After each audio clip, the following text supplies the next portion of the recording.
Karena waktu ikut World Marathon dan alasannya nih kenapa mau ikut World Marathon? Alasannya ya karena kita hobi berlari aja sih, dan kita pengen punya experience berlari di World Major Marathon ini, karena kan ya cukup happening gitu ya. Ya udah, jadi that's why kita apa ya istilahnya ya,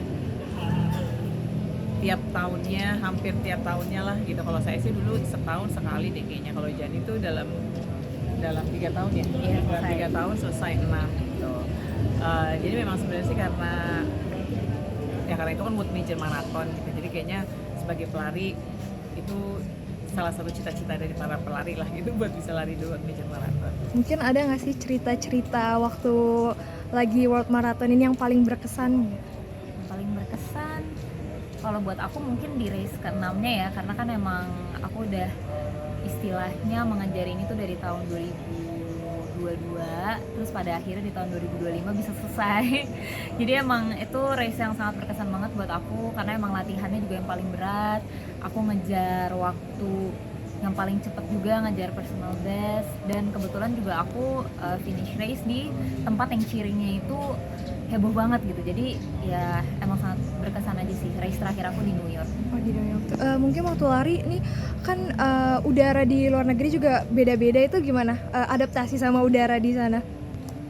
Sebenarnya kalau aku sendiri, menurut aku lari di luar negeri itu bisa dibilang lebih apa ya, lebih nggak berat gitu ya dibanding lari di Indonesia, karena emang dari segi udaranya tuh juga mostly jauh lebih sejuk gitu, karena biasanya kan belasan atau sampai 20-an gitu ya. Jadi sebenarnya lari di Indonesia tuh challenging loh, karena emang udaranya lebih panas sehingga badan kita tuh juga kerjanya jadi lebih berat. Mungkin sebelum lari apa aja sih yang harus dilakukan gitu? Apalagi kan ini maraton yang panjang ya. Ada nggak sih hal-hal yang dilakukan sebelum lari? Ya banyak ya, jadi kita harus latihan tuh cukup lama, minimal 4 bulan lah. Kita harus latihan terus. Kalau udah masuk ke latihan maraton tuh berarti ya kita jaga tidur kita, jaga makan kita, jaga otot kita, strength training gitu ya.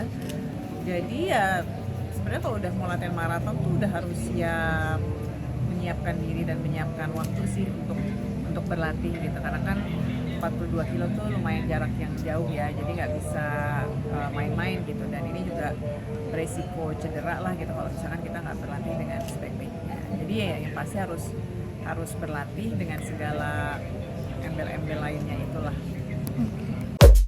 Terima kasih sudah menonton video ini. Jangan lupa subscribe dan aktifkan lonceng notifikasi supaya kamu nggak ketinggalan video terbaru